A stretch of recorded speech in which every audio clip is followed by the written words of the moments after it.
Good afternoon, everyone. Today we are gathered over here for that 17th Dr. Joseph Thomas Memorial Lecture. So, I am Professor Richa Karmakar, representing this department, biotechnology. So, I would like to call our HOD Dr. Sanjeev Senapati to come on stage and introduce our department in front of you guys. And all of you are welcome to this lecture, and I hope you will enjoy. Professor Senapati.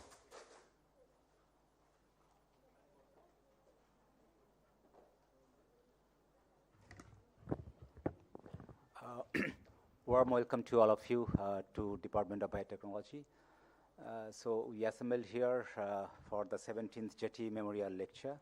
So this is the 17th year where we are, we are placing our gratitude to Professor Joseph Thomas, who played a pivotal role in bringing up our department. Our department is 20 years old. So you can see how closely Joseph was associated with us. My colleague Guhan will speak more about Joseph because he was one of the very few faculty colleagues who was associated with Joe from day one. So Guhan will tell. So my association was very limited. I think when I joined, maybe I overlapped with him just a couple of years in biotech. Then we became more independent. We moved to a new building here and so on. Warm welcome once again to the department. So this department is the fourth youngest in the institute. And we are 20 years young, but we already expanded to 60,000 square feet into blocks. This is block 1 and the adjacent block. We have 35 faculty colleagues. Now it is 35, Karthik ditched us. And we have 450 undergrad, close to 250 postgraduate students. And they're all bright. They qualify the JEE, GATE, come with top ranks and make our department bright and brighter every year. The postgraduate students, they spend on an average 5 years. They go abroad, get good training from top schools like Harvard, Stanford, Oxford, and then most of them come back here, take up independent positions in IITs, ISC, and so on. Many of our UG students particularly, few PG are also there, they have successful startup, starting from Silicon Valley to our IIT Research Park. So those who are new in this campus, I urge you to take a walk after the talk and see how beautiful this campus is at the midst of a metropolitan city. And then if you have time, you can just walk to Research Park. There we have 250 plus startup companies and is growing day by day. One more thing I would also like to place here. Many of you might be PhD scholars or finishing your masters. We do have good infrastructural facilities. We do have different instruments available in our department, and you are most welcome to use them. If you go to our website, we have the list of the equipments available. We charge a very minimal amount, and that charge is also there. So you are most welcome to explore our website, get to know what instruments we have, and then it's open to you. Please reach out to us and feel free to utilize the facility. And we have quite a few instruments. As I said, we have cryo-EM, if you are interested. We have National Cancer Tissue Biobank. We have patch clamp. We have confocal microscope. So yeah, you are most welcome to utilize. With that, I'll stop here, and I'll give it to Richa. Once again, warm welcome, and have a great learning from our speaker and interacting with my students and colleagues in the department.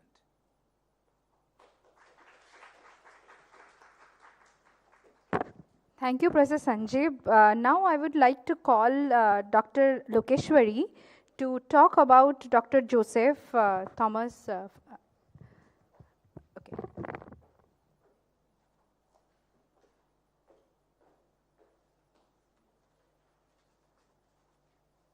Thank you, Dr. Richa. Respected Head, Department of Biotechnology, IIT Madras, and the faculty from the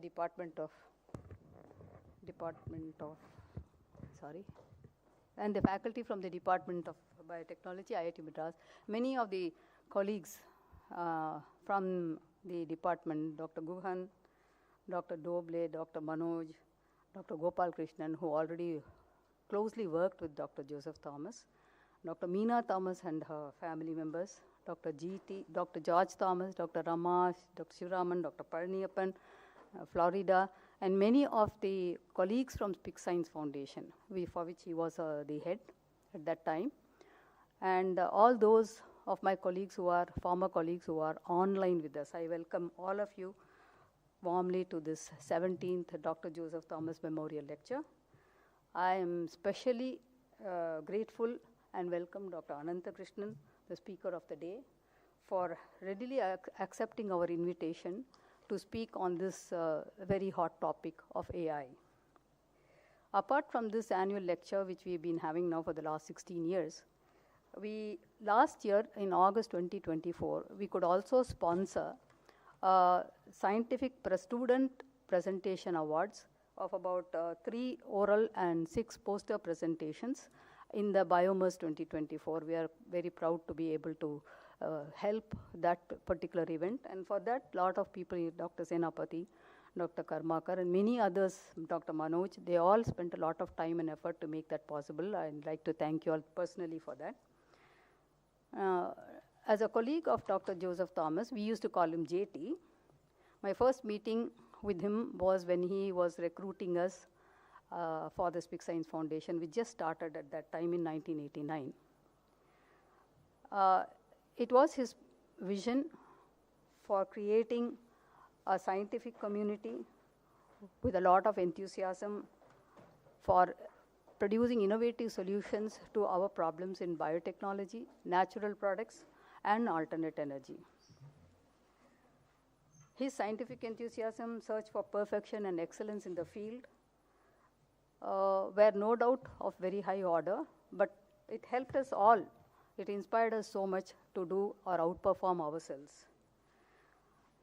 Of course, in the years to come, we were able to transfer a number of technologies to the SPIC Agrobiotech Center, which was the partner, we were the R&D division of the SPIC industrial giant. So we were able to transfer a number of technologies, and it was very unfortunate for all of us that Dr. Joseph Thomas, decided to step down in 2000 from this baby Speak Science Foundation, for which he had, he gave all his heart and soul to. While it was unfortunate for us, it was fortunate for IIT Madras. I think he brought a lot of luck to IIT Madras by becoming an advisor over here in setting up this department. And I am grateful to IIT Madras and all the faculty for trying to help us to continue the fond memories that we had of this great man.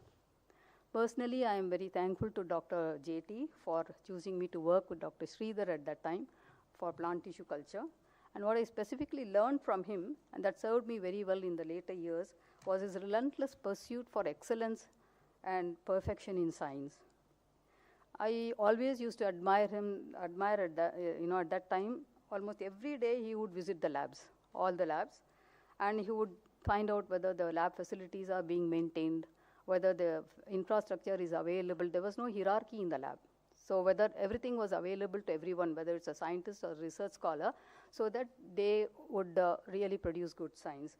So he would come every day to the lab, check up, and of course, most of the time he would pull us up for some deficiencies or the other. But this particular lesson was very, very important, the walk the talk lesson of leadership, which I took to, which helped me a lot in my years to come. So Dr. Joseph Thomas really taught us how to do application-oriented research, and he would always tell us, don't do research like a long-drawn PhD program, because time is money. And that is one of the most beneficial things that our research scholars at Speak Science Foundation benefited by using cutting-edge technologies to obtain their research degrees. Most of them are online with us. They are always participating in all these events and enjoy the memories of the, the openness, the transparency, and the inspiration that Dr. JT provided us in Speak Science Foundation. One of the things, the work presentation, as we see, they were very transparent, very open, critical, incisive. Whether it's a research scholar or whether it is a scientist, they were all given the same treatment as far as Dr. JT was concerned. And that really brought the best, made us outperform ourselves. With these few words, you have more information on Dr. Thomas in the website. I'd like to thank the department for hosting the website, where more details are available on Dr. Thomas for the youngsters who want to know about him and the foundation and the Department of Biotechnology, IIT Madras. With these words, I'd like to thank each one of you for being present here in person and for those who are attending online. Welcome to this lecture. Thank you.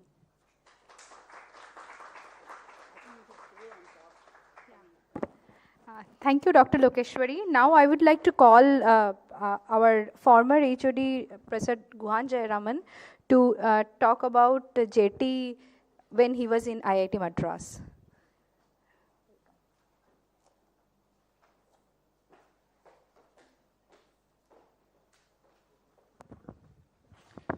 Thank you, Richa. So I don't want to reiterate what Dr. Lokeshwari already said, but I'll just share a few memories of Dr. Thomas when he was with us. In fact, my association with him, I was in the chemical engineering department. I had just joined the chemical engineering department in 2001. And shortly after I had joined, we got a note from the Ministry of Education, what was called MHRD at that time, that almost all IITs have to start a BTech program in biotechnology, and then also, obviously, that meant starting a department. Well, the department came 3 years later. Of course, we are still very busy trying to set up the BTech program, etc., which started in 2002, even 2 years before the department started. And it was quite messy because there was 0 faculty in the biotech department. I was in the chemical engineering department, so faculty had to be brought together from different departments. And as Dr. Thomas once remarked, the most difficult set of people to administer are academics. Because, anyway, you can imagine the reasons. So, to cut a long story short, the director called me one day and said, I'm going to put you as the first head of the biotech department, and here you go.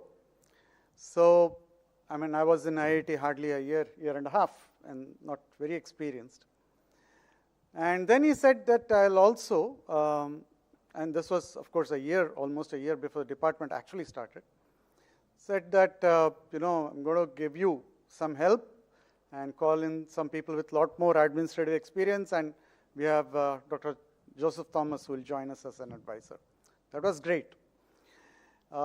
Because, again, what came together were a heterogeneous set of faculty initially. We were functioning from 4 different buildings across the campus. This building wasn't there. This came up only in 2006. And so, always the initiation is a bit chaotic and a lot of fun also. But I think Dr. Thomas' experience really helped. In many ways, in bringing up this building itself, in the planning and how this building was going to become up, hiring of faculty especially. I clearly remember that he was quite instrumental in hiring 3 very senior faculty at that time, almost at the professor level, Professor Mahalingam, Professor Karnagaran, and Professor Jayakrishnan. And they all came from senior positions in other institutes. And that set the template for many things to follow in the department.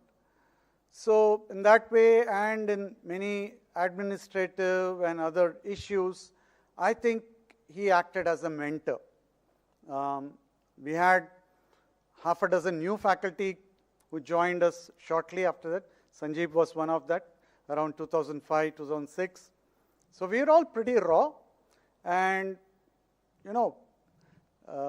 learned the hard way, but he was always there to guide us, and it it was a big loss to department when, he slowly withdrew from the departmental activities as it started to mature, and it was a really big shock to us when he passed away in 2008.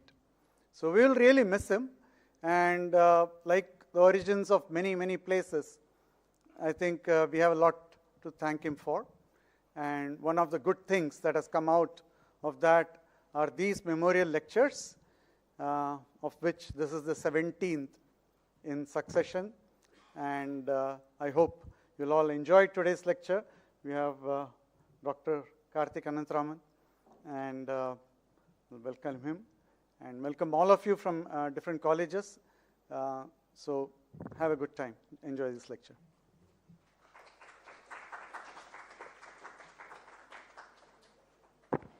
Thank you, Professor Guhan. Now I would like to call Dr. Karthik Raman, who was a professor in our department. Now he moved to Vadwani School of Data Science and AI. So Dr. Karthik will introduce our speaker, Dr. Karthik Anantharaman. So welcome, Professor Karthik. Hey, thanks, everyone. So it's a real pleasure for me to introduce my namesake, Professor Karthik Anantharaman. We have a funny story about how we started collaborating too. So one of the emails from one of the conferences I had presented and went to him saying that they wanted his approval to upload my video on YouTube. And at that time he wrote back saying, hey, we should still maybe try having a scientific conversation because we seem to be working on similar things, and that's where it started. And we have a paper together, and my student is now, my MS student is now doing his PhD in his group. So that's a background on how we started our collaboration. We just recently had this symposium where everybody was talking about Karthik calling Karthik. And so I'm very happy to introduce Karthik Anantharaman. He's an associate professor and Vilas faculty fellow in the Department of Bacteriology at the University of Wisconsin-Madison, where his lab studies microbial and viral ecology with applications for human and environmental health, such as in antimicrobial resistance and phage therapy. Dr. Anantharaman grew up in Mumbai and earned his BTech in civil engineering at NIT Karnataka, and afterwards he had his PhD from the University of Michigan studying the microbiology of deep sea hydrothermal vents. During his postdoc with Dr. Gillian Banfield at UC Berkeley, he studied microbial ecology using terabase scale metagenomics. He's a recipient of several awards, including the NSF Career and the NIH Outstanding Investigator Award and the ASM Early Career for Environmental Research. His interdisciplinary research program used a combination of computational, laboratory, and field-based experiments to develop and apply novel approaches to study viral diversity, ecology, and evolution in environments ranging from soil, lakes, oceans, and the human gut. So it's a real pleasure for me to have him here. And I would really like to emphasize to the students that things have become super interdisciplinary today. So you have a chemical engineer from the data science department introducing a civil engineer from the bacteriology department to talk here, right? And you will see that how the work is also very interdisciplinary, and I hope he has some nice photos of his beautiful expeditions for the deep sea and so on. So you will see that science can be fun, engaging, and also challenging from his talk. Thanks, Karthik.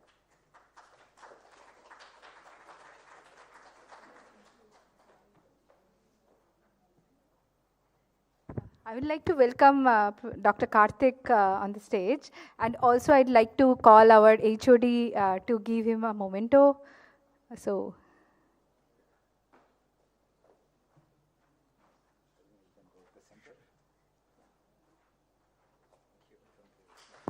This is from Joseph Thomas' side. Yeah.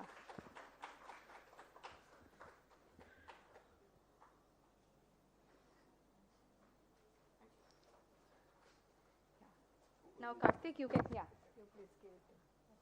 Now, Karthik, it's all yours. So first off, I just want to thank the organizers for providing this opportunity to me. This is truly an honor to be giving the Getty Memorial Lecture. Thank you to Karthik for that wonderful introduction. It's always an honor to be working with him and his group here. And I don't have to say anything about my lab, given the generous introduction from Karthik, but I just wanted to mention that I am actually here on sabbatical at IIT Madras till August. So if there's anyone in the audience here, faculty, students who want to interact with me going forward, I'm not too far away. I'm actually in the data science department in NAC 2. So I'm right here on campus. So my lab does a lot of different kinds of research. We are very interdisciplinary in nature, and I'll give you a little bit of a flavor of that, but we'll primarily stick to AI-based computational biology that my lab works on. In the talk today, I'll give you a brief background. The most of the talk would focus on viruses and computational biology, so we'll talk about both machine learning as well as deep learning. I'll go into differences between these two approaches, and I'll tell you what our lab is doing in the context of developing tools to study viruses. And then towards the very end, I'll give you a sense of applications, or I'll just briefly talk about how we can track viruses and how viruses have applications in health, as well as in the context of climate change. So our lab does work on the environment. So viruses have a strong role to play in climate change. I'll give you a brief sense of what we do in that front as well. And we'll see how we are doing on time. I think I might have made the talk a little too long, but we'll see how it's going as time gets close. So if you think I'm going too long, Richa or Rama, just yell at me and I'll stop right there. So what does my lab do? Okay, and this is a conversation that a lot of you are probably having. Are you engineers? Are you microbiologists? Or are you a little bit of both? What do you call yourself? And it depends on the audience, right? So we like to call ourselves microbial ecologists, microbial or viral ecologists. And what is an ecologist? It doesn't matter what you do. It doesn't matter what your training is. It depends on the question that your lab or you are asking. The questions that we ask are, what are the roles of viruses and microbes in an ecosystem? It can be anything. Ecosystem can be the environment. It can be your human gut. It can be a disease. It can be any ecosystem in that context. And in the ecosystem, we know that there is microbes, there is viruses. So microbes meaning bacteria or fungi, and viruses. We know that microbes and viruses exist in the ecosystem, but how are they interacting with each other? The most common type of interaction we think of is infection. That is an interaction, but the majority of interactions are not infections. They're just commensal interactions where an organism is helping another organism.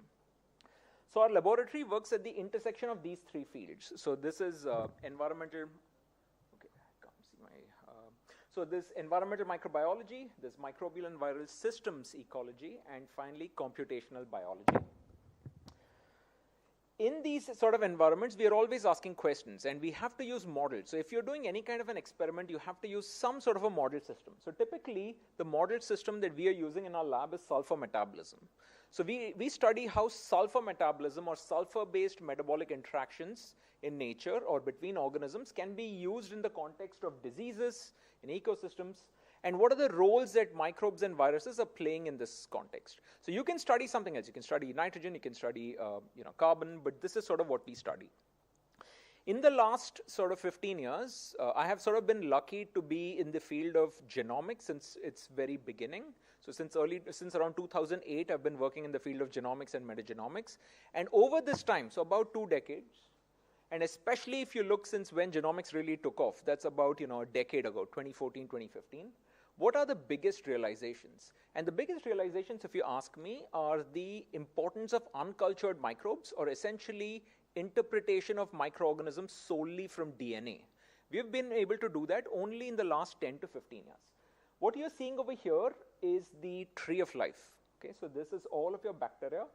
And then you have your archaea and eukarya here. Generally, you can ignore them. That's why I've sort of put them at the bottom. So focusing on just the bacteria, what is this tree really showing us? It's showing us how much diversity there exists on Earth. And each of these lines essentially refers to a large phylum of bacteria. The most commonly studied bacterium is E. coli. That's just one species. And if you think of where E. coli goes in here, it's probably in each of these lines, there's dozens and dozens of species. So E. coli is probably somewhere buried in here. So that's the amount of diversity just in the bacteria. But even more interesting is that there is either a red dot or no red dots on these lines. The presence of the red dots indicates that there are no cultured representatives for each of these groups. So about 50% of all bacterial groups have no cultured representatives. So whatever we are studying in the lab are just a small fraction. It's estimated right now that we have cultivated 0.1 to 1% of all bacteria. That's it. We haven't cultivated the majority. 99 to 99% of organisms have not been cultivated. That's bacteria. Viruses are even more difficult because if you want to cultivate a virus, you have to cultivate its host, a bacterium or another cell. So that is even more difficult. So you get a sense for how difficult it is to study organisms. So if 99% or greater of bacteria have not been cultivated, how do we study them? The answer is metagenomics. Okay? But to just briefly summarize this, the majority of organisms are uncultivated. And these uncultivated microorganisms, we are realizing, play very important roles in both ecosystems and in the context of human health. Now, this is the tree of life for bacteria and archaea. But now if we think about viruses, viruses are slightly different. Viruses are far more difficult to study than bacteria. And as the talk goes on, I'll sort of elaborate on why viruses are so difficult to study. But to study viruses, like imagine this scenario. So you take a drop of water. It can be any water. Okay? It can just be wastewater, drinking water, ocean water. Just take the drop of water. You stain it with any nucleic acid stain. So let's say a DAPI stain. And you just look at it under a microscope. You're going to see something like this. So if you see something like this, the larger blobs over here are going to be your bacteria or larger cells, some eukaryotic cells, let's say. These smaller dots, the small tiny dots throughout this particular slide are viruses. In any environment, viruses will outnumber bacteria 1:10. That's sort of a minimum ratio as to how abundant viruses are. Viruses also cannot be on a tree of life because viruses have 7 different DNA or RNA-based configurations. It's not just one kind of a genome. So you just cannot put them all on a single tree of life. But if you did put them on any sort of tree of life, let's imagine that we did, how can we actually study the entire viral sort of universe? If you use something like culturing, you will only get approximately, let's say, what is indicated by the red circle. So very little amounts of viruses can be studied through culturing. If you used PCR, so something like, for COVID, detection of coronaviruses, we used RT-PCR. So that's a kind of PCR. So if you use PCR, let's say you'll get a slightly larger fraction of viruses. So what's indicated by the blue sort of circles here. But if you wanted to get access to all of the viral genomes that exist, the only ways to do that would be either genomics or transcriptomics. Genomics to get at the DNA viruses and transcriptomics to get at the RNA viruses. So if you wanted to access the virus tree of life, metagenomics is essentially where you would start. But the gist of this slide again is that the majority of viruses that exist in nature are uncultured, and these viruses play very important roles in ecosystems and health. Now, our laboratory, about 50% of it is computational, so we do bioinformatics. We develop bioinformatics tools to study viruses, understand their roles in infections as well as in microbiomes, and we also develop tools to study microbiomes and specifically bacteria from genomes as well. And about 50% of our research is more on the applied side. So we are trying to study microbiomes, human, freshwater, marine, plastic microbiomes as well, and trying to understand the roles of bacteria and viruses in these microbiomes. As I mentioned, we use sulfur metabolism a lot in our research. Our research is primarily focused, so applied research is either in the context of human health or in climate change. So in climate change, we study the oceans, we study freshwater. In the human health context, we study specific diseases like colorectal cancer or MS. What's interesting in the context of either similarities or differences between these environments is that if you focus on only the sulfur metabolism, then in the oceans, for example, it's only inorganic sulfur metabolism that is really important, not organic sulfur metabolism to the same extent. If you think about freshwater microbiology, then inorganic and organic sulfur metabolism are both important. And if you think about the human gut, then it's primarily organic sulfur metabolism. But the similarity between all of these is that all of them eventually lead to the manifestation of hydrogen sulfide. It's a toxic gas that can cause a lot of issues in the environment, and that is the one that causes a lot of issues with human health. And I'll briefly touch upon that as well. In the context of our bioinformatic research, we develop a lot of software tools. So here are some examples. I'll show you details about some of these tools today as the talk goes on. And as Karthik mentioned in my introduction, we are very interdisciplinary. So I thought, at least for the students, I'll show you a little bit about my own scientific journey. So I started out with a bachelor's in civil engineering from NIT Surathkal. So this is a bachelor's in civil and environmental engineering. I then got a master's studying iron nanoparticles, studying primarily chemistry. And then I realized that chemistry and biology sort of go hand in hand, especially in the context of environmental remediation. So that's how I switched towards studying microbiology. So in my PhD at the University of Michigan, I primarily studied marine microbial ecology. I developed algorithms and studied and used metagenomics as well. And since I was using a lot of metagenomics, I decided that when I would do a postdoc, I would primarily focus on computational approaches. So my postdoc was entirely computational, focusing on bioinformatics and microbial genomics. And then as a faculty member, I've sort of taken everything I've learned from my bachelor's all the way to my postdoc and applied it in very, very interdisciplinary contexts. So with this introduction, I'll begin the talk. I'll give you a brief background on viruses so that you all understand what sort of perspective I'm coming from. Viruses are the most abundant entities in every environment. Okay? And if you think of any environment, we think of them from two different contexts. So for example, we might look at biomass. So what does biomass mean?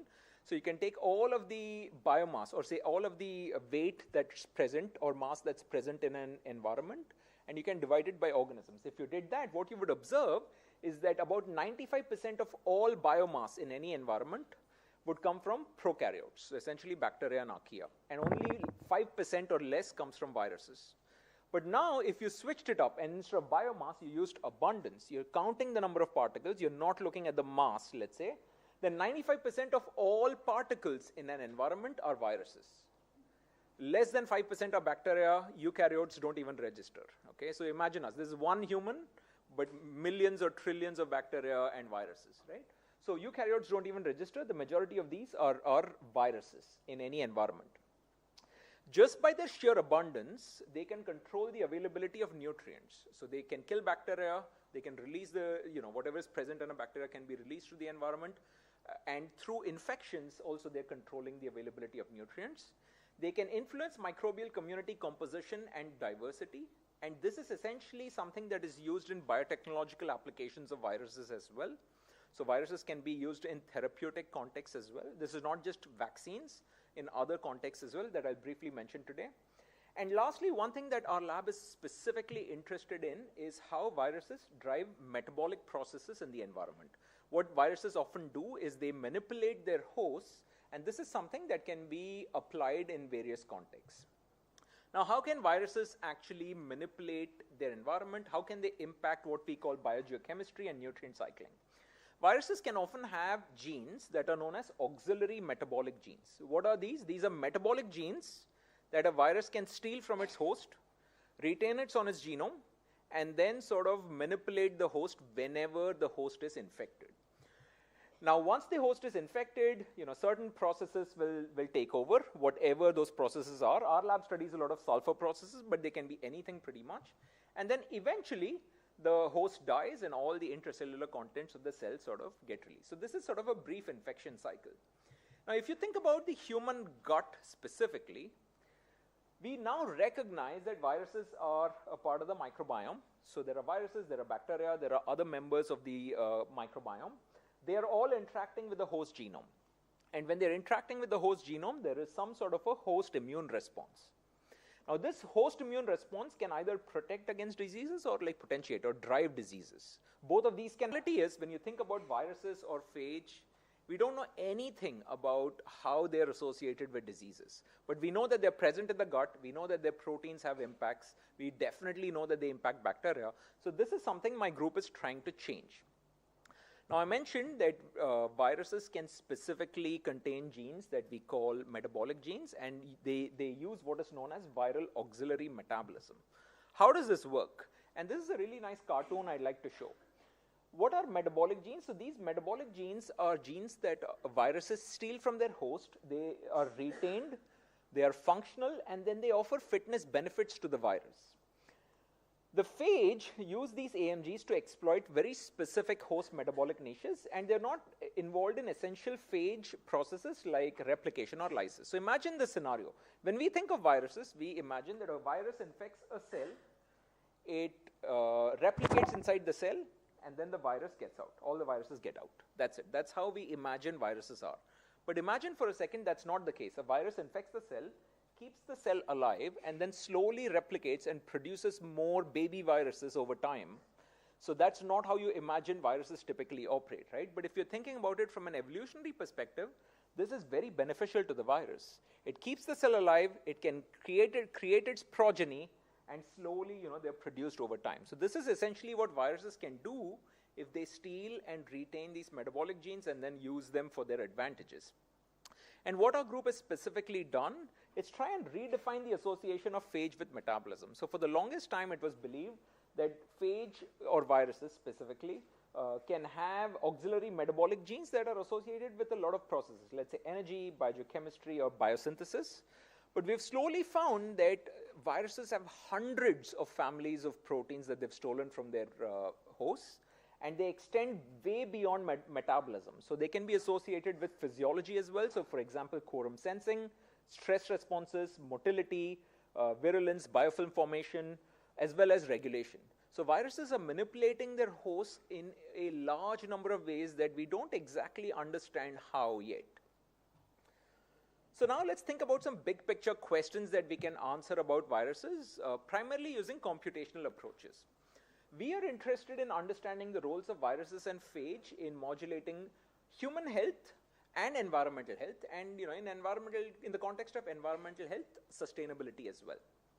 We ask our questions from three different perspectives. So diversity, distribution, and ecology. So for example, from a diversity perspective, we know that there's a lot of viruses. How diverse are these viruses? So can we accurately identify and characterize viruses from any kind of microbiome data?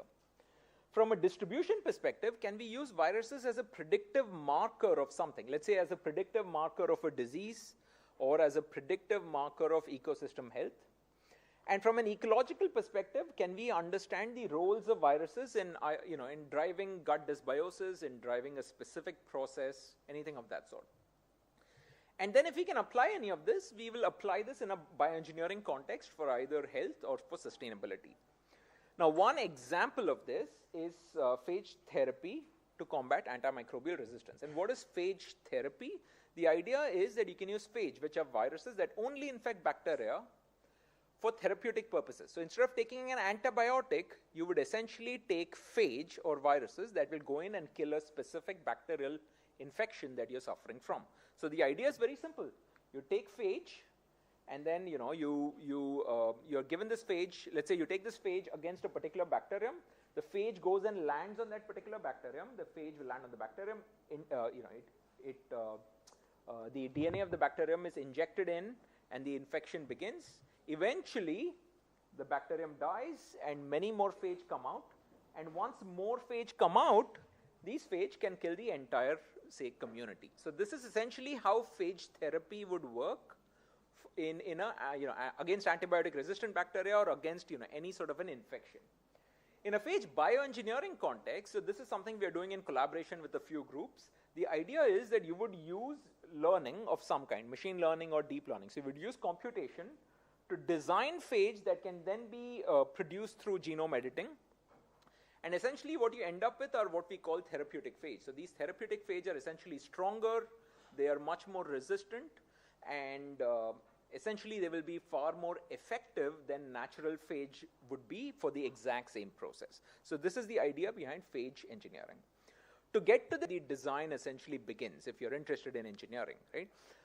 So what our group is doing is sort of developing statistical approaches, machine and deep learning, as well as software and databases. And everything that we do today is using AI. So this brings me to an interesting question. What is AI?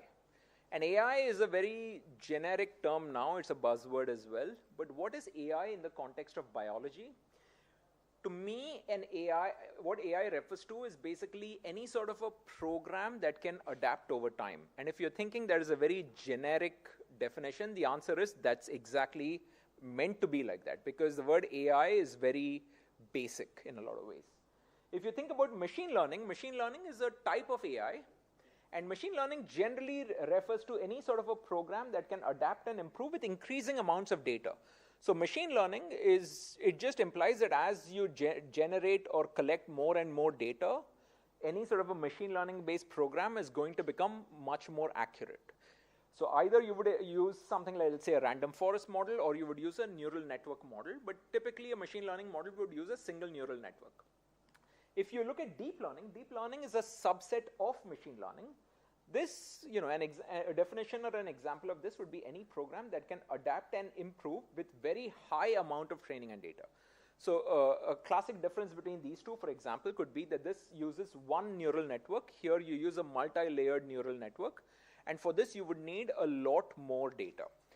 But the advantage of deep learning is that a lot more data allows you to extrapolate much, much better and much more accurately.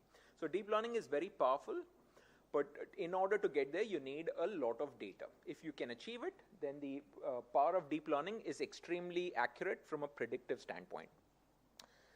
So thinking about viruses and how we can use, let's say, machine learning and deep learning, the reason we need to use computational approaches to study viruses is that much what we know about viruses is actually very biased. Why is that? When we think of viruses, what is the first thing that comes to mind? Maybe COVID, maybe polio, come up with something else. If you think about animals, rabies. So all of this were infections, right? So when you think of viruses, everything is viewed through a singular lens of pathogenesis. But the reality is viruses, as I said, are 95% of all biology. That means they're there. They're just going through their evolutionary processes. They have nothing to do with pathogenesis. But a small fraction of viruses have something to do with pathogenesis, right? So they're very misunderstood in this context. Because viruses are very difficult to culture, they're very difficult to study biochemically in the laboratory. So technically, they are difficult to study. We don't have as many model systems. And then they also have a large amount of diversity. So RNA viruses are going to behave very differently than DNA viruses. And even in DNA viruses, a single-stranded virus is going to behave very differently than a double-stranded virus. So they're very, very different. This diversity of viruses also manifests in sequence databases. If you look at sequence databases today, they do not account for the vast amount of viral diversity that exists. The majority of sequence databases are in fact bacterial, and increasingly they're also getting populated with human, plant, and animal. But in the context of sequence databases, the amount of viral sequences are very low. Because of this, what happens is that if you try and identify viral proteins, today you will get about a 20% annotation rate on average. So essentially 60 to 90% of all viral proteins are unknown. So if you're interested in biotechnology, let's say you want to discover new proteins to develop biofuels. You want to develop new proteins, against bacteria. Viruses are a really amazing source for biotechnology, but they're very, very understudied. Okay, so imagine the amount of proteins that exist that we don't know anything about. If you think about a typical viromics pipeline, this is quite complicated. Okay, viromics refers to viral metagenomics. This pipeline essentially, it has 8 steps. Once you collect the sample and sequence it, there's 8 steps over here. And all of these steps have to be done serially. So it starts with identification of viral genes from sequence data. You then identify viruses. You reconstruct the genomes, look at genome quality. You look at viral taxonomy. You predict hosts. You look at genome annotation, and then finally conduct genome analysis. So what essentially happens is when you start from this point, go all the way down to this point serially, you have a lot of biases that come in at every step, and you lose a lot of data. So essentially in this final step, you're only using 10 to 15% of all the sequencing data that you started with. So one of the questions we came up with was, how can we minimize the amount of bias? And one of the ways you can go about it is use machine learning or deep learning. And that's the reason we are trying to use these learning-based approaches and AI-based approaches, because you can minimize the bias and you can maximize the amount of data associated with viruses that you're studying and you're, say, deciphering data from. So very early on, we figured out that in the context of AI, let's start with machine learning. Machine learning could be a very powerful tool to differentiate between microbes and viruses and study viruses. What you're looking at over here is a very simple PCA plot. It has only 3 kinds of sequences. So there are viral genomes, there are plasmid genomes, and there are bacterial and archaeal genomes. So the sequences in blue are bacteria and archaea. The sequences in red are plasmids, and the sequences in green are viruses. And what you can decipher from this is that all of the greens sort of cluster far away from the blues. So essentially, you can use machine learning to tell the viral sequences apart from other kinds of sequences. And this is something we encoded into a software known as Vibrant. It's a standalone software. This is one of the first software that we produced. And what Vibrant can do is it can help you, given any kind of microbiome or let's say genomic data, genomic or metagenomic data, you can identify viruses. You can identify viruses that are standalone viruses or latex viruses. You can identify viruses that have integrated into genomes.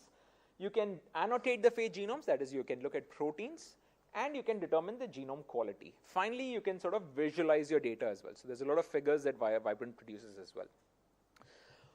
We then went on to build other tools to study viruses. All of these tools, in fact, use different kinds of machine learning. Okay, but the majority of these use different kinds of machine learning. Some of these were developed just for prophages, that is, phages that integrate into bacterial genomes. Others are for all kinds of phages. But machine learning, we figured out over time, was a very, very powerful approach. However, machine learning also has its ceiling. Okay, so machine learning, there's a certain ceiling you hit with what you can do with machine learning approaches. So then the next stage of what we could do involves deep learning. So from here on in, what I'll talk to you about is primarily deep learning. And our goal behind deep learning was to develop one model that can be a unifying framework for viral or phage genomics. So this is described in a paper that is now available on bioRxiv. So this is still in review, but it's available for you to read if you're interested. So the goal behind using deep learning was to learn generalizable genomics principles to understand viral genomes and then apply them in a very general context. And I'll show you how we are doing this. I'll give you some examples with large language models as well. So just to remind you, these are the 8 steps associated with viral metagenomics that we want to reduce bias in. So we want to develop one model that can be used for all of these steps. That's how we would reduce bias. And our goal is that if you learn some sort of generalizable principles about viruses, then you can sort of develop a framework for this. So we went about trying to develop what we call a viral genome language model or a genomic language model. So these are called GLMs. So GLMs are very similar to PLMs or protein language models. So if you've heard of AlphaFold, AlphaFold got a Nobel Prize last year. AlphaFold is a model to study, let's say, protein structure. And AlphaFold is a deep learning model from just proteins. It uses a protein language model. So if you're trying to create a genome representation, okay, of any kind, a genome starts with nucleotides. So you can represent a genome using nucleotides, or you can represent a genome using proteins. There are advantages and disadvantages to both. If you use nucleotides, there are 4 letters, A, T, G, C, right? But if you use proteins, there is 20 letters. So you get much more complexity that you can model, and you can use that complexity to tell one sequence apart from another. So there's a lot of advantages to using proteins if you're interested in modeling using a lot of data. Secondly, once you decide that you want to use either nucleotide or proteins, you have to decide how to model this information. So you can use simple genome statistics. You can use, let's say, linear regression. You can use other methods to sort of study sequences. Or you can use traditional machine learning, something like random forest or neural networks. Or you can use deep learning. The best used deep learning approaches use language models.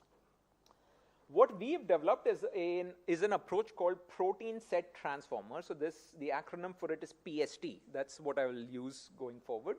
And PST is a foundation model for viral genomics. What is a foundation model? So foundation model is a terminology used in computer science, primarily in the deep learning space. The idea is that there is a model which serves as the foundation for something beyond it. Okay, that's the idea of what a foundation model means. The best known foundation model is GPT. I'm sure most of you have heard of GPT today. And the best example of GPT is ChatGPT. Okay, but GPT is a foundation model.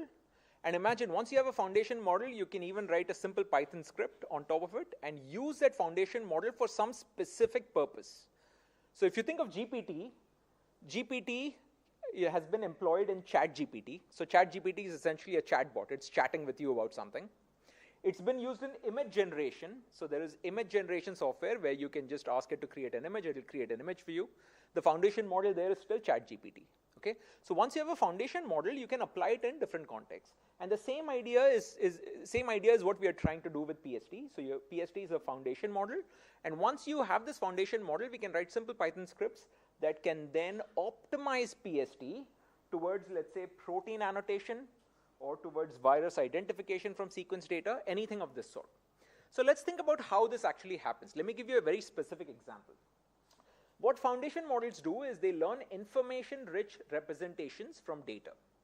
So let's consider GPT. GPT, is based on large language models, right? And PST, or let's say PLMs, or let's say even genome language models. So either protein language models or large language models. So with GPT, let's imagine you have text, and GPT is sort of learning or training itself from this text. And let's say the text is viruses infect other organisms. Okay?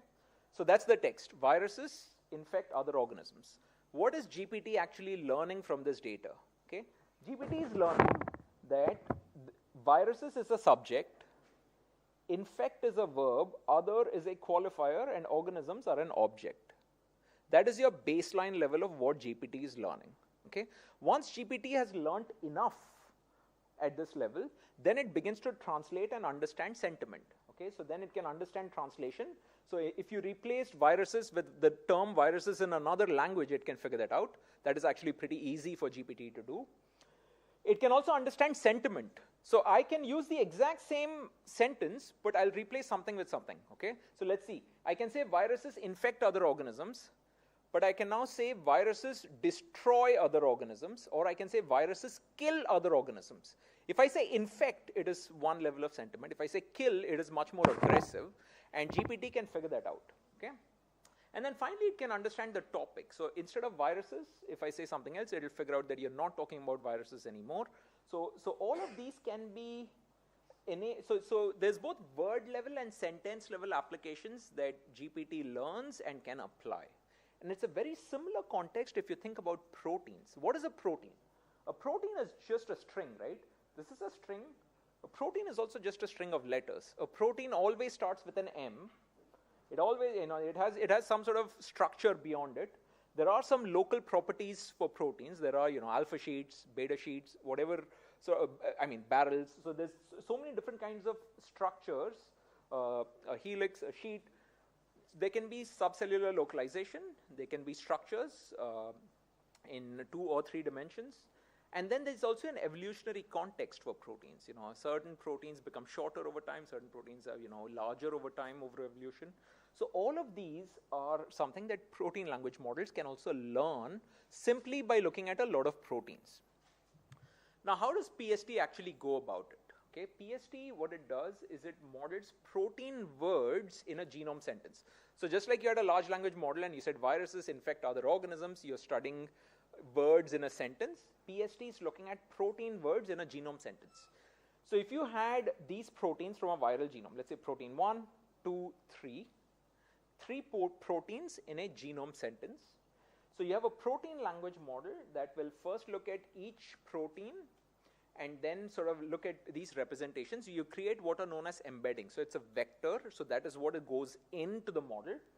And in a genome language model, you simply aggregate these protein representations using some sort of weighted average. Okay, you have to figure out how you're going to aggregate the proteins. I'll give you a very short example. I'm not going to go into too much technical detail here, but you can create then what are called genome representations.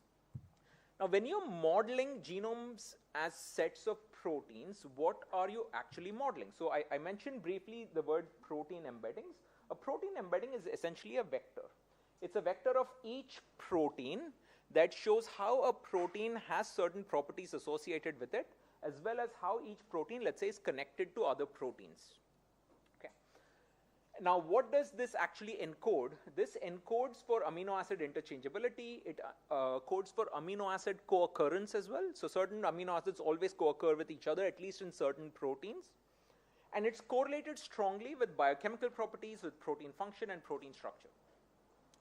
Beyond this, okay, what you can figure out is that certain proteins are always associated with other proteins, and that's essentially what we want to encode with genome language models. So if you're thinking of what happens at the genome level, we pool information from all proteins using a weighted average. We create what is called a genome embedding. So from hundreds of protein embeddings. You pool that information together into a single vector that represents the genome. And this genome representation is a function of all of the different proteins that are present in, let's say, a viral genome. And this is what the model embeddings are in sort of an abstract space, right? But you have to sort of understand and interpret them. So we project them on a 2D map. So we use what is called dimensionality reduction. This is known as a U-map. This is pretty standard terminology overall. And what you're seeing over here are 4 colors. Okay, each of the dots that you see over here are a representation of 1 out of 150,000 test genomes. So there were 150,000 test genomes, and each of these is sort of one. Each dot is one of those genomes. The relative arrangement of the dots essentially shows you how the biological information has been learned by the model and is being depicted by the model. And what you see of the bat is there are 4 colors. The 4 colors essentially represent the 4 major groups of viruses. The blue represents double-stranded DNA viruses or duplo DNA viria. The orange represents mono DNA viria or single-stranded DNA viruses. Then you have your RNA viruses, and again, these are also RNA viruses. Now, how do you know what is good performance versus bad performance? So here's an example of a good performance. Generally speaking, you have very clear distinctions between the different groups. If you had bad performance, you will end up with something like this, where you're not able to tell any of the different viruses apart from each other. What you can do is you can take these and you can break the map up into different parts. So essentially what I've done here is just simply broken this into different parts. And you can begin to study what we call the clusters. Okay, so we are clustering the embeddings, and we are studying whether a cluster is pure or impure. Okay, so for example, if you see only one color in any of the groups, that means the cluster is pure. That means the model is performing really well in that particular area. If something has multiple colors, like you see blue and green over here, that means the model is not performing very well over there. And it gives you a general baseline of how good a model is. So the more pure clusters, the better. Okay, but no model is ever going to produce 100% pure clusters. A classic example of that is ChatGPT still makes mistakes. It's on generation 4, generation 5, but it still makes mistakes because that's how learning is, And it's all based on your training data. Now, we have an understanding of the baseline of the model. We know the model works. It can tell different viruses apart. But what's important to realize, and I mentioned this about deep learning, is machine learning can help, take data and just predict trends from that data. But with deep learning, you can predict new biological features that can be uncovered. So what new features can we sort of understand? And that brings me to the applications of a model. So this is where the real power of deep learning relies, and we are using this in the context of viral genomics and phage bioengineering. I can only give so many examples today, so today I'll talk to you about how we are using this for identifying new viral protein functions. Essentially, if you have a viral protein, sort of 20 years, the amount of data associated with genomics has exploded. Okay? And every time I make this figure, it goes out of date in 6 months, and that's why I've given up, and now I'm just adding lines over here. But if you see what this is showing is that the sequences in yellow here, okay, there's an exponential increase in the number of uncultivated viral genomes. And this sort of ended around 200,000, 300,000 in 2018. Since 2018, if you think of 2023, we have ended up with 15.7 million uncultivated viral genomes that exist in databases. So we've gone from 200,000 to 15 million. If you look at 2025, in the first month of 2025, I detected an additional 230,000 viral genomes that were deposited in public databases. All of this is free to use. You can download it, you can analyze it, you can do whatever you want with it. But the question is, can you, right? And the reason we struggle is scale and diversity. Okay, so virus genomes are exploding in scale, but they're also exploding in diversity. So what happens with these additional genomes that are getting deposited is that we are constantly identifying novel genomes and novel viral proteins. And even if and no matter what approaches we use today, even the most state-of-the-art approaches, all of them rely on genomics. So all of them rely on relationships to existing data. They use homology, and this is a big problem. Okay, so if you take viral proteins, let's say you clustered all of the viral proteins that exist in these public databases, 15, 16 million viral genomes. You identify the proteins, that would be upwards of 100 or 200 million proteins. And now you're determining relationships. If you determine relationships using homology-based approaches, you will find that about 30% of viral proteins are what you call orphans. So they have no known relatives anywhere, in any databases. They're all orphans. Another 35% are not orphans, but they have only one known relative. And then finally, another 35% have less than 4 relatives. And this comes to about 99%. So you can imagine how unique viruses are and viral proteins are. By contrast, if you take a random human protein or random bacterial protein, you'll get a million sort of clusters. Okay, those are easy to work with. But viral proteins are incredibly difficult. So now if you think of all viral proteins, and depending on the database that you sort of work with, what you will determine is that 60 to 90% of viral proteins, we have no idea what they do, just no idea. Okay? So how can we use deep learning and PST specifically to get at this problem? Okay? So what we've found is that PST shows a very broad awareness of viral protein function. So what you're looking at over here is an input of different viral proteins that we have sort of colored by different, there's different colors over here. So the different colors essentially indicate different protein functional roles. If you do not use any genome context, so let's say you're using a large language model or you're using some other sort of model, you get a map that looks like this, okay? But if you use PST, all of a sudden you get beautiful clusters. So here's a cluster of proteins. So these proteins are associated with nucleotide metabolism. Here's a beautiful cluster of proteins in blue that are associated with virus head and packaging proteins. And here's a beautiful cluster in green that is associated with unknown function, but we think some of them are associated with structural modules. So if you use genome context, then only relying on, say, protein language model that's generated by Google or Facebook, you get much, much better performance for protein function. Similarly, you can, here's another example. This is a different set of proteins. And over here, what we determine is that, we not only determine, let's say, the protein function, but you also get what is called functional organization. What this means is that for viruses, generally, we believe that viruses do not have genes in the form of an operon like bacteria do. But the reality is viruses also have structure. So for example, some genes are called late genes. So they are sort of transcribed later in a viral life cycle. Some genes are early. And what we find is that in this process, late genes all cluster together. So not only is PST detecting protein function, it's also able to detect functional organization. Now, once you've determined this, you can also ask other questions. So if you're trying to develop a cluster of protein functions, the first question you want to do is ask if what you're finding is statistically significant. So the question we would ask is, how often do protein functions co-cluster together above random chance? Because if they are clustering at the same level as random chance, then your analysis is all garbage, right?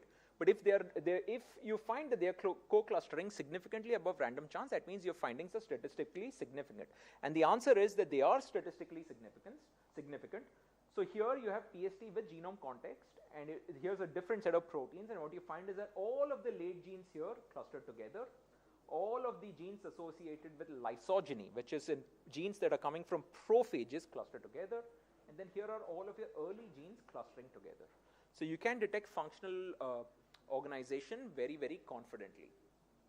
So using all of these, what we've sort of determined is that coming back to the idea of viruses and their impacts on metabolism, we've determined what are called eco-evolutionary forces that drive auxiliary viral gene evolution. So the idea is that there is auxiliary metabolic genes, there's auxiliary physiology genes, and then there's auxiliary regulatory genes. And these can all be associated with certain impacts. So for example, they can help viruses scavenge more efficiently. They can help viruses interact with their hosts more efficiently. And they can also impact certain microorganisms in competition against other organisms. So this is sort of how we are, so these are some applications that we are then applying in a bioengineering context. So for example, anything we learn in this context of auxiliary genes can actually be engineered into a viral genome and be used in a therapeutic context. That's the idea behind this. So with this sort of whirlwind tour of deep learning, what I'll do is the last 5 minutes or so, I'll tell you a little bit about what our lab is doing in the context of studying viruses in human health as well as viruses in climate change. But I'm going to keep this very, very short. Our lab has been interested in time series data. So the idea is that if you detect a virus once, it doesn't mean anything. But if you detect a virus twice, thrice, 4 times, 5 times, all of a sudden you're seeing patterns. And it's all about patterns. So we've been very interested in keeping long-term time series in the oceans, because if you're studying climate change in the oceans, you want to study it long-term. If you're studying climate change in freshwater, you want to study this long-term. And if you're studying human health, we can't get time series, but you instead supplement it with a lot of patients. So instead of, it's difficult to, so we have for multiple sclerosis, we have had patients who've come back 2 or 3 times, but you cannot go and sample them 500 times, So that's the drawback you have with human health and diseases. And all of these are, projects that are driven by different students. So Maggie and Katie are PhD students in my lab. Chao Zhu is a professor now. He was a postdoc in my lab, but he's a professor at Shenzhen University. And finally, Dinesh was a master's student here in Karthik Raman's lab in biotech. And he's now a PhD student with me. The big goal with what we are doing, especially in a climate change context, is that you have microbiology.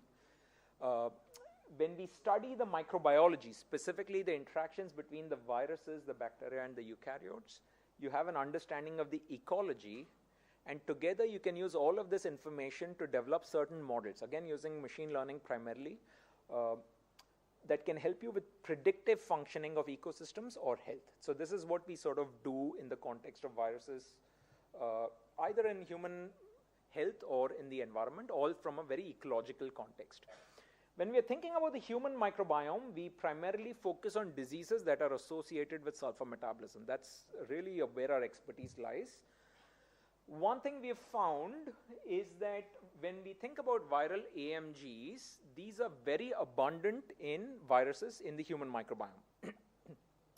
So you can go into any microbiome associated with humans, and if you study the viruses, what you find is that if you think of the oral microbiome, the gut microbiome, the vaginal microbiome, the skin microbiome, you will find viral AMGs associated with production of hydrogen sulfide. Now, hydrogen sulfide is a toxic gas. It's associated with a lot of diseases. Separately, our lab has also studied colon cancer. And what we found is that organic sulfur metabolism by gut bacteria is a key mechanism that links Western diet or meat-rich diets and the risk of colon cancer. So the idea here is that in a very healthy sort of mucus, so in a very healthy gut, you have a very stable inner mucus, and you have micromolar concentrations of H2S. But when you have colon cancer, what happens is that you have millimolar concentrations of hydrogen sulfide, so very high concentrations of H2S. This becomes genotoxic and pro-inflammatory, and this is inflammation. And then the question is, where does this hydrogen sulfide come from? For the longest time, it was believed that humans themselves are producing it. That's partially true, but we also think that it's not just bacteria. So increasingly we have evidence, our lab has also generated evidence that there is bacterial H2S production in the gut that can be associated with colon cancer as well as other diseases.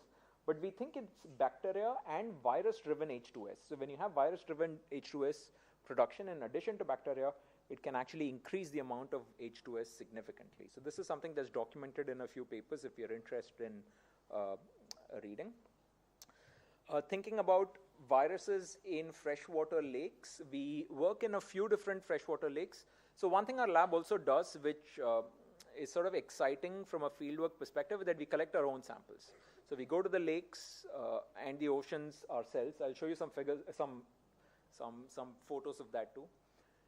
We've studied 2 different kinds of lakes. Primarily, we study African lakes, and then we study lakes which are temperate lakes. So this is an example from a temperate lake. So this is Lake Michigan, and then we are here in Madison. We study a lake called Lake Mendota. And Lake Mendota has been studied since 1889. Since 1983, there's been a buoy in Lake Mendota, and someone's taking continuous 24/7, 365 days a year measurements of the chemistry, the physics, And then we go on a boat and collect a sample every 14 or 15 days. Since 2000, so late 1999, to right now, 2025, we've collected a sample every 15 days, and we've studied the bacteria and the viruses in those samples, and just seen how they're changing over time in response to the physics, in response to the chemistry. So I can tell you as to what's happening in the context of climate change. Just this one lake, we can track how it's gotten warmer over the years because we have the data to show. And what we have done is we've generated metagenomic data from 465 samples over 20 years. And I'll just show you one snippet of data. What we can do is we can track individual viruses and hosts over time. So we've generated 1.3 million viral genomes, and for every virus, we know what the host, or say the majority of viruses, we know what the host is. And for example, you can track viruses and hosts like this. So this is showing hosts in these plots. We're showing hosts in red, and the viruses in green and blue. So you can see that the host and the virus have different sort of patterns over here that are difficult to model, and they have very similar-ish patterns in this sort of plot. So you can see all sorts of patterns here. If you're interested in studying viruses associated with any specific kind of metabolism or metabolic genes, or AMGs, we've got dozens of them, and they have very interesting patterns. So we see different kinds of distributions. So there are some viruses that show up every year, year after year. We call them persistent viruses. And then there are other viruses, we call them temporal viruses. So they only show up in the winter or the summer, then they disappear. We cannot detect them. They're likely there, they haven't gone extinct, but we just cannot detect them. But every winter they'll come up, or every summer they'll come up. So they come up once every season. And then, so there's lots of seasonal patterns we can see. We can sort of see patterns associated with specific viruses or specific hosts as well. So this is a study that was just published last month. So if you're interested in this, feel free to check this out. But there is a sister paper that describes the distribution of the bacteria, and there is yet another paper that describes protists or eukaryotes as well. So this, we studied all of the different members of the microbiome here. And finally, lastly, I'll tell you how we are tracking viruses in the oceans. I'm not going to show you any data here, but essentially the idea here is that we study bacteria and viruses in the entire water column of the ocean. So we study deep sea hydrothermal vents. We also study what are called oxygen minimum zones. So these are zones in the ocean that are completely losing oxygen. And if you're thinking about, say, where we are here, Chennai, so the Bay of Bengal has one of the world's largest oxygen minimum zones. If you go to the other side, the Arabian Sea also has one of the world's largest oxygen minimum zones. So just below the surface, a couple of 100 meters below, there is zero oxygen. There's no oxygen. There's no fish. All the fish that come from the surface or the very deep, but there's no oxygen in the middle. How do you study these? You can use what are called ROVs, or remotely operated vehicles, and collect water like this and filter it right there in the bottom of the ocean. Or you can use submarines. So we've also gone down in submarines. So this, what you're seeing, is the submarine Alvin. So here, Alvin goes in. You have two. So there's a Alvin pilot, a submarine pilot, and then two scientists sort of sit here. You can collect water samples like this. So these are milk crates because it's hard plastic. Hard plastic, classic example of plastic is indestructible, right? You go to the bottom of the ocean, plastic is indestructible. This is interesting in that the reason this person's coming in and talking to you on a phone literally is asking if everything's okay and there's no leakage of water or something. Once that is, once you give the go ahead, only then does the submarine actually descend. And then you have really amazing imagery. So I have lots of videos, really amazing 4K videos as well if anyone is interested in seeing. You can really, and once you're at the bottom of the ocean, you have a lot of time to sort of see things, observe things. So you can take amazing images. So here is a scared octopus. There's fish. These are tube worms. Here's a beautiful crab. Table tennis is the only sport you're allowed to play. We've collected other images as well. So here is a pregnant squid. This is a beautiful octopus. So this is a remotely operated vehicle. And the octopus has very large eyes. So we could see the reflection of the vehicle in the eye of this particular octopus. And during this particular cruise, we were actually live streaming the entire dive. So so there was an artist who was seeing this and who drew the submarine in the eye of this particular octopus and sent that over to the PIs as a gift. So it's very rewarding to sort of go on some of these expeditions as well. You get to chat with high school students, elementary school students as well about what it's like to be a researcher or be on the ocean like this, studying climate change specifically. And then you also have a lot of time. So for example, what one of my students found is that here is a hydrothermal vent, and she found that there is a face that you can actually detect in this particular image. So how much training has gone in there, I don't know. But again, if this kind of research interests you, there's a lot of recent papers that we have as well that I would encourage you to check out.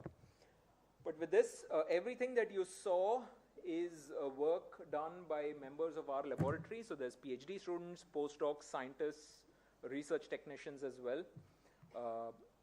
A lot of our work, primarily our microbiome work, is all applied, and we have a large amount of collaborators that I must thank.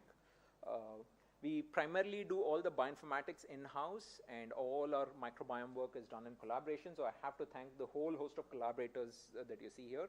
And then finally, the majority of funding for our lab comes from the NIH and NSF, but a few other organizations as well. And with that, I'll thank you all for your attention, and I'll take any questions.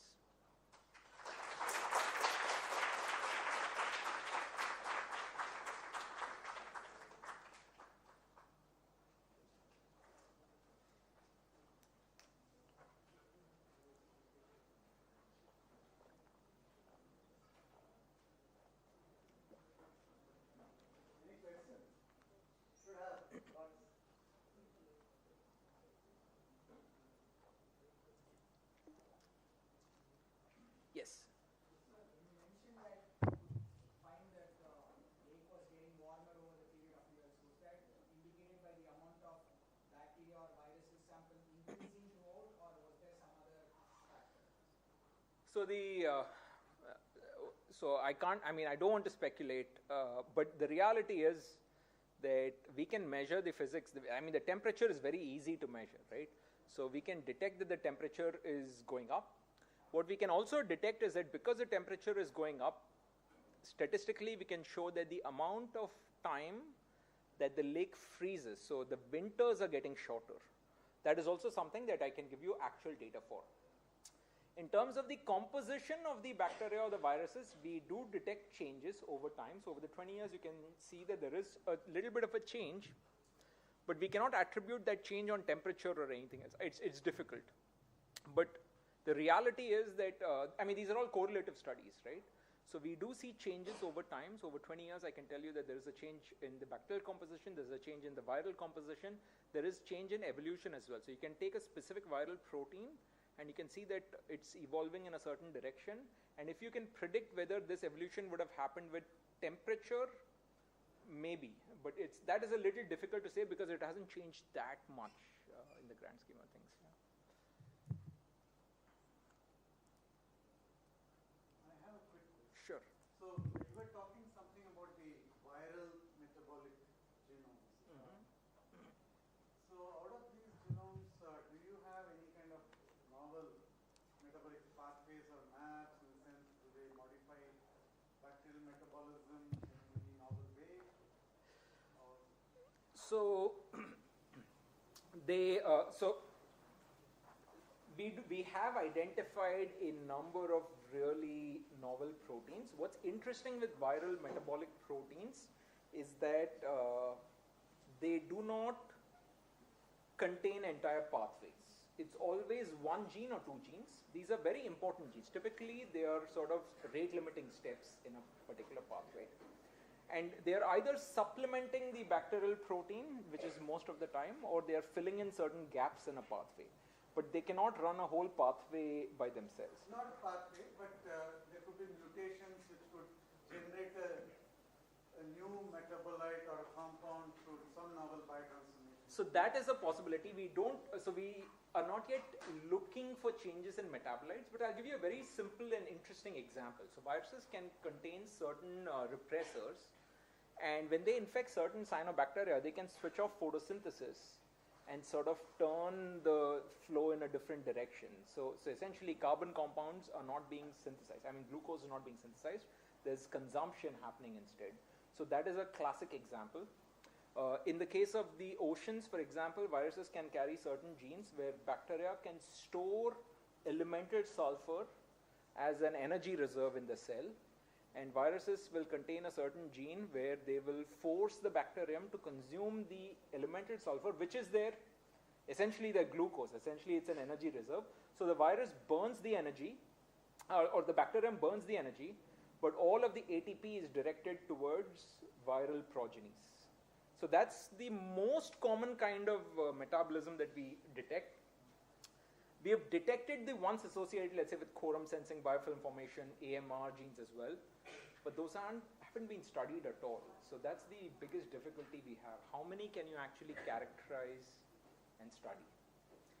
But the idea behind doing something like this is to get more of you interested so that you characterize things and then you sort of go on and do something with them. Sir, I have a Yes. question. You were discussing the role in cancer and the presence of higher H2S present in the and how, like, and it is because of the bacteria and virus, it influences the concentration of H2S. Like, how do you justify that virus and the bacteria present is affecting, and it's not the human body or the other factors affecting the production of H2S? So that's a very good question. Right now, where we are at is that we can show that the human cells, the colon, for example, produces H2S. I mean, we know that that happens, but it doesn't produce a lot of H2S. Separately, we know and we've shown that bacteria are actually producing H2S. Bacteria have the genes to produce H2S, and we've shown a few examples of certain species with collaborators where they've identified production of H2S in cultures. Viruses is tricky, where again, we can infer that viruses are assisting the production of H2S, specifically by a process involving cysteine degradation. So the idea there is that in the body, as well as with a lot of bacteria, amino acid concentrations inside the cell are very high, which means cysteine concentrations can be at millimolar. So what then happens is that if the cell falls short of sulfur, it breaks down the cysteine, produces H2S, and that H2S can then be directed towards other sort of compounds. But it doesn't happen that way. That H2S, just becomes genotoxic and so on. Where we are at is mechanistically, we don't know if you had, let's say, so much H2S, what fraction came from the human cells, what fraction came from bacterial cells, what fraction has come from viruses. That needs a little bit of time. We need like organoid production or some sort of different sort of ways to do our experiments. We are not there yet. But we can show that each of these are producing H2S, and we strongly suspect it's the microbes and the viruses. Yes? You were saying that the majority of these viruses are uncultured. Mm-hmm. Have you got clues from the different types of machine and deep learning that you can now go back and try to... That is a great question. So the answer is yes, but so can we use clues from everything we've learned from genomics to culture viruses and then close the loop? So the answer is yes, but where we are at right now is we are not using them for culturing viruses. Instead, what we are doing is we are culturing hosts. The idea being, if you can culture hosts, then over time you can also culture the viruses later. So with bacteria specifically, we are actually using insights from genomics to culture uncultivated bacteria. The best example I can give of this is one of the early days of metagenomics. There were a lot of uncultivated bacteria in a particular ecosystem. Based on the genomes, it was figured out that only one of those bacteria can actually fix nitrogen. So every other member of the community is reliant on this particular member, because this member can fix nitrogen, no one else can fix nitrogen. So what they did is they created a medium that had no nitrogen, put this entire community in, and this is the only bacterium that grew. I mean, no nitrogen in the medium, and this is the only bacterium that grew, so none of the other members made it. So that's how they cultivated that first bacterium, and since then, with machine learning now, of course, like, we are able to do things better, so we are cultivating more and more hosts. But we will get to viruses as well.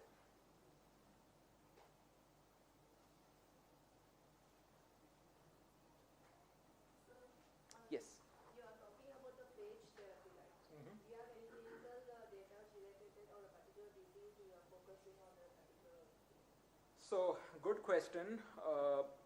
So phage therapy right now in India as well as around the world is in a very tricky state, in that there's a lot of geopolitics and politics involved as to why antibiotics are more easy to get than phage therapy.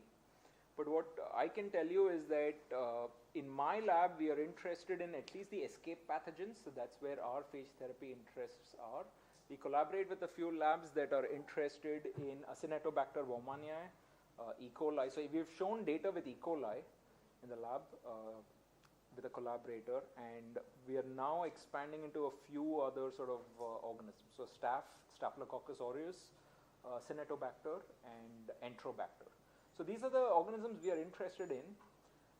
Phage therapy is a little tricky, as I said, because regulation, like regulatory issues are too much with phage therapy. The biggest issue is if you go to an organization, like let's say the US FDA, and tell them I want to use a phage for therapy, they will say, okay, show me the genome. You look at the genome and then they see 90% of the proteins have no known function. Then their first question is, well, how can you administer this? How can this be? So that's a little bit of a problem. There is very few instances where phage therapy has actually been given, it's regulated and it's being used. One of them is in the food industry, so against listeria. So listeria has phage therapy. There's very, very few other cases where it's sort of worked and we're using it for a long time. But in the majority of cases, it's not being used. So in India, actually, there's no regulation. So if you wanted to use it here, if you want to take phage therapy, you can take it. There's nothing stopping you. As long as the doctor says they will prescribe it, you can sort of do it. In Eastern Europe and Russia, phage therapy is legal. So you can go into the pharmacy and just like you buy, Neosporin, you can buy phage therapy for your skin or anything. So it's completely legal in those countries. So it's difficult. So for us, we are doing primarily using in vitro approaches. In vivo, we are still doing using, let's say, mice. There's very few examples where I've had a collaborator use mice, but clinical trials are not happening. This is the year. So 2025, the US NIH has said that they will start funding phage therapy for clinical trials. But what does that mean? When will it get funded? I don't know. Everyone knows gene therapy, but the word we hear is phage therapy is new, and we want to offer this. So phage therapy is getting popularity, or it's going to get more and more popular over time because of antibiotic resistance. So antibiotic resistance is everywhere. Everyone has heard of, let's say, AMR or antibiotic resistance, but the question is, what are you doing about it, right? No one knows what to do about it. At the end of the day, we get sick. We don't think about antibiotic resistance. We go to the pharmacy, buy an antibiotic, and take it. So with phage therapy, the biggest concern that people have had, biologists have always pointed out, that phage and bacteria are interacting with each other. So phages will become resistant to bacteria or vice versa. That's why they have said that phage therapy cannot be used.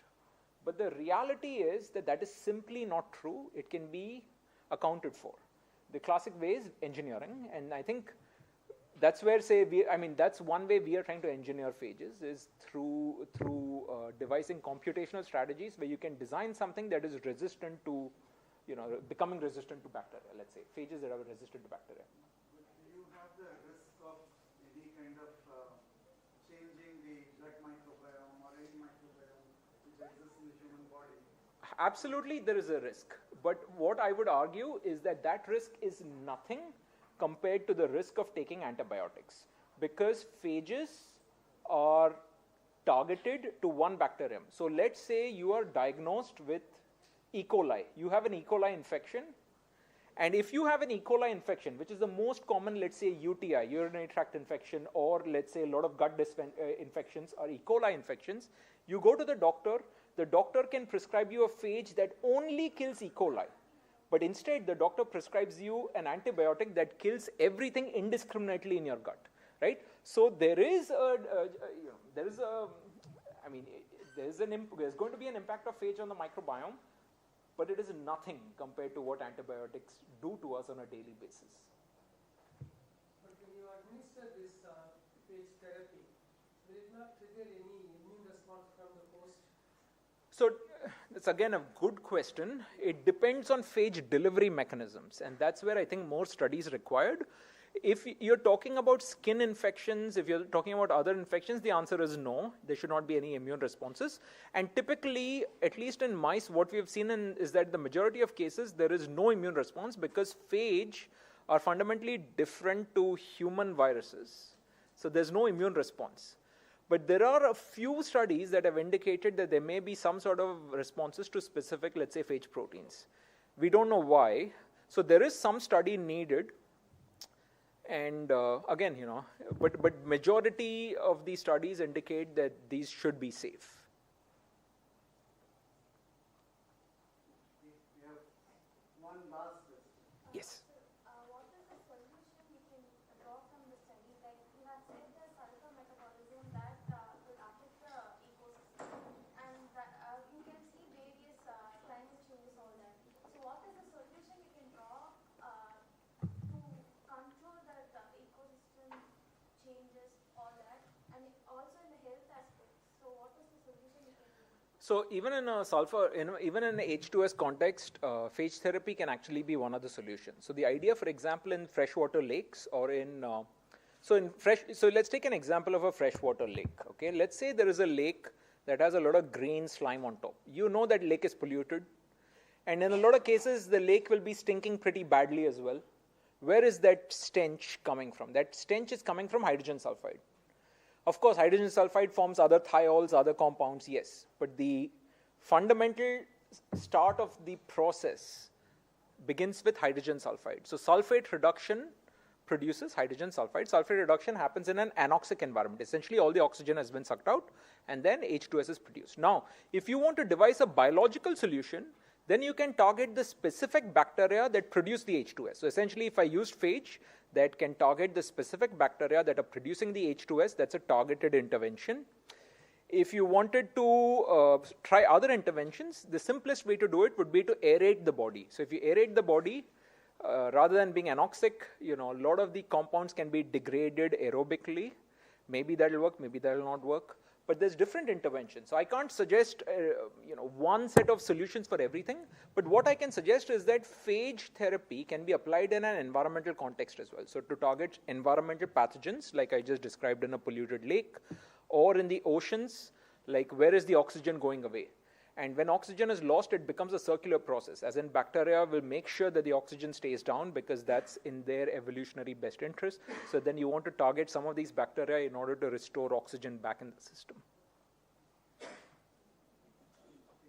We'd like to thank Professor Karthik Anantharaman.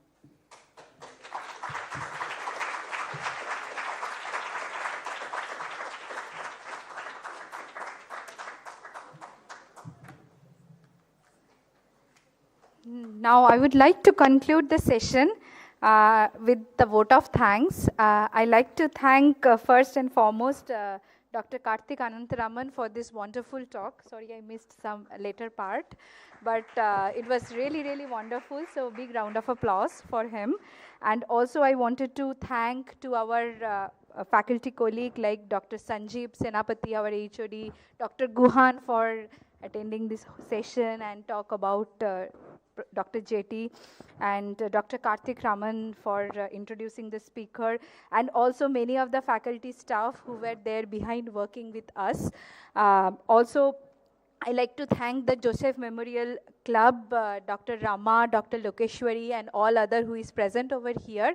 Thank you for this, for giving us this opportunity to work, arrange this kind of meeting, and I hope that it is very, very useful for the students who come from outside, and as well as some of the students who are attending from the IIT Madras.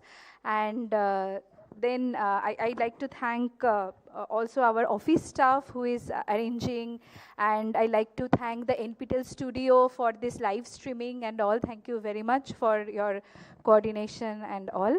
And I like to thank all the audience who came all the way along to IIT Madras and attend this meeting and make this meeting successful.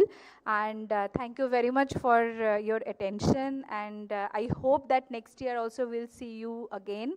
and you will attend this. And I like to thank all our IITM student as well to patiently listen to this talk. And with that, if I forget someone, please pardon me.